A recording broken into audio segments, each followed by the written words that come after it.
Hello बच्चों, नमस्ते। स्वागत है आप लोगों का जीडीटी एजुकेशन में। बच्चों, जैसा कि मैंने पिछले वीडियो में आप लोगों को बताया था कि आपके हिंदी में दो खंड हैं, पहला गद्य खंड और दूसरा काव्य खंड। तो मैं शुरुआत करने जा रही हूँ काव्य खंड से। तो आइए, आपके काव्य खंड का पहला चैप्टर है करबक। क्या है बच्चों? करबक, जिसके कवि यानी रचनाकार हैं मलिक मोहम्मद जायसी जी। बच्चों, करबक पढ़ने से पहले, इसको आगे पढ़ने से पहले आप लोग मलिक मोहम्मद जायसी जी के बारे में कुछ जान लीजिए। उनके परिचय को जानना इसलिए जरूरी है क्योंकि परिचय से भी कई सारे क्वेश्चंस आते हैं। तो आइए पहले मलिक मोहम्मद जायसी का परिचय समझते हैं।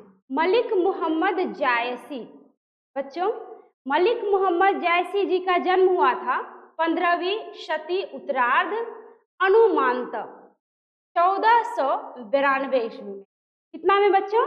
1492 ईस्वी में। निधन हुआ था 1588 ईस्वी। ये भी अनुमानतः है, यानी पूर्ण रूप से इसमें ये स्पष्ट नहीं है कि इतना ही ईस्वी में हुआ था, यानी ये भी अनुमानतः है, अनुमानित किया गया है। आगे है निवास स्थान जायस, यानी जायस इनका निवास स्थान था। कब्र अमेठी उत्तर प्रदेश, यानी जायस जो यूपी में स्थित है, तो जायस के ये निवासी थे। पिता, यानी इनके पिता थे मलिक शेख ममरेज मलिक राजे अशरफ।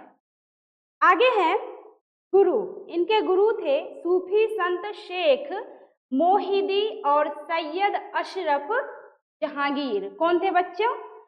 सैयद अशरफ जहांगीर। आगे है वृत्ति, यानी इनकी पेशा क्या थी? आरंभ में जायस में रहते हुए किसानी, यानी किसान का काम किए। बाद में शेष जीवन फकीरी में बिताएं, यानी मलिक मोहम्मद जायसी जी पहले किसानी किए, फिर फकीरी में आए। बचपन में ही अनाथ हो चुके थे। मलिक मोहम्मद जायसी जी बचपन में ही अनाथ हो चुके थे। साधुओं फकीरों के साथ भटकते हुए इनका बचपन बीता। आगे है व्यक्तित्व। इनका व्यक्तित्व बच्चों चेचक के कारण रूपहीन, यानी मोहम्मद जायसी जी रूपहीन थे तथा बाईं आंख और कान से वंचित थे और मृदु भाषी, यानी बहुत ही कम बोलते थे। मनस्वी थे और स्वभावतः संत थे, यानी कहने का मतलब ये कि स्वभाव से वो क्या थे बच्चों? संत थे। अब देखिए कि इन्होंने कृतियां, यानी इनकी कृतियां जो प्रसिद्ध है वो कौन कौन सी हैं? पद्मावत, अखरावत, आखिरी कलाम, चित्ररेखा, कहरानामा, महरी बाईसी, मसला या मसल नामा। इनके अतिरिक्त चंपावत, होलीनामा, इतरावत आदि कृतियां ही उल्लेख में आती हैं। यानी अभी जो आपने कृतियों को देखा उसको बच्चों आपको याद कर लेना है, क्योंकि ये जो कृतियां हैं इसमें से कहीं से भी कोई एक कृति उठाकर एग्जाम में दे देता है और पूछ देगा कि बताइए, जैसे पद्मावत है इसके कवि कौन है या रचनाकार कौन है। तो बच्चों आप लोगों को ये सारी जो कृतियां हैं उसको याद कर लेना है। आगे आइए, लोक जीवन में प्रचलित प्रेम कथाओं को आधार बनाकर, किसको आधार बनाकर बच्चों? प्रेम कथाओं को आधार बनाकर छंदोबद्ध कथा काव्य लिखने की परिपाटी प्राकृत और अपभ्रंश साहित्य में ही रही थी। जैसे आप अभी हिंदी साहित्य पढ़ रहे हैं, उसी तरह पहले प्राकृत और अपभ्रंश साहित्य थी, यानी उसमें सभी लोग रचना करते थे, लिखते थे। हाँ, और जिसको अभी आप लोग पढ़ रहे हैं हिंदी साहित्य, हिंदी में रचना होती है, तो उसी तरह पहले प्राकृत और अपभ्रंश में साहित्य की रचना होती थी।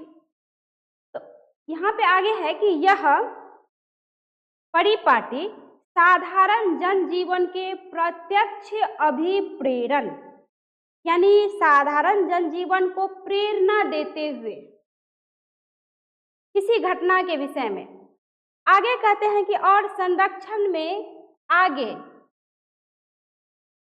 उत्तरोत्तर बढ़ती हुई हिंदी में अव्याहत यानी बिना रुकावट के चलती चली आई। आगे है, इसे हिंदी में प्रेमाख्यानक काव्य कहते हैं। प्रेमाख्यानक का मतलब हुआ बच्चों जैसे प्रेम का वर्णन, यानी वैसी लौकिक कहानियां जिसमें प्रेम के विषय में कुछ वर्णन किया जाए उसे कहा जाता है प्रेमाख्यानक काव्य। जैसे कि उज्जवल अमर कीर्ति का आधार है उनका महान कथा काव्य पद्मावत। क्या है बच्चों? पद्मावत। यानी इनकी कृतियों में महान कथा काव्य है, यानी पद्मावत से ही मलिक मोहम्मद जायसी जी को प्रसिद्धि मिली। क्वेश्चन आ सकता है बच्चों कि मलिक मोहम्मद जायसी जी को प्रसिद्धि किससे मिली? तो याद रखिएगा पद्मावत से, जिसमें चित्तौड़ नरेश, रतन सेन और सिंघल द्वीप की राजकुमारी पद्मावती। याद रखिएगा पद्मावती कहाँ की राजकुमारी थी? सिंघल द्वीप की। और रतन सेन चित्तौड़ नरेश थे, यानी चित्तौड़ के राजा थे। यानी इन दोनों की प्रेम कथा का वर्णन पद्मावत में।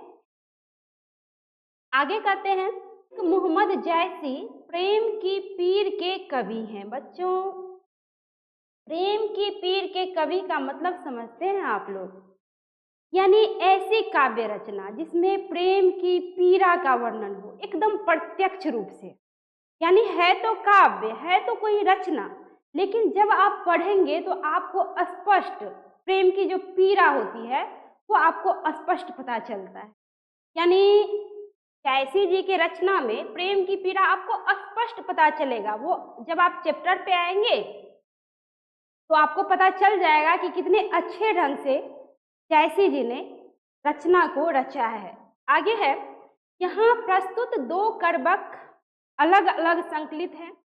यानी आप जो आगे पढ़ने वाले हैं उसमें प्रस्तुत 2 करबक हैं, जिसमें प्रथम करबक में कवि एक विनम्र स्वाभिमान के साथ अपनी रूपहीनता, एक आंख के अंधेपन को प्रकृति प्राप्त दृष्टांतों द्वारा, क्योंकि वो जो अंधे हैं बच्चों तो वो तो प्रकृति प्राप्त ही है। कोई अपाहिज होते हैं तो खुद से नहीं होते, वो तो पहले से ही होता है या बाद में कोई घटनाएं घट जाती है तो लोग हो जाते हैं। तो उन्होंने अपनी रूपहीनता और एक आंख, यानी उनको एक ही आंख था, एक आंख से वो जो है काने थे, अंधेपन को प्रकृति प्राप्त दृष्टांतों द्वारा महिमान्वित करते हुए रूप से अधिक अपने गुणों की ओर, किसकी ओर बच्चों?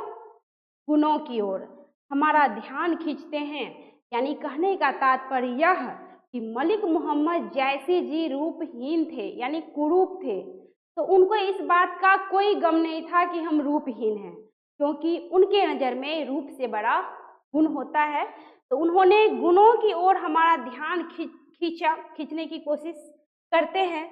तो वहीं दूसरे करबक में राजा रतन सेन और रानी पद्मावती की प्रेम कथा का तथा उनसे जुड़ी हुई कथा का वर्णन करते हैं। तो बच्चों आप जायसी जी का परिचय समझ गए। मिलती हूँ नेक्स्ट वीडियो में करबक लेकर के, तब तक के लिए धन्यवाद।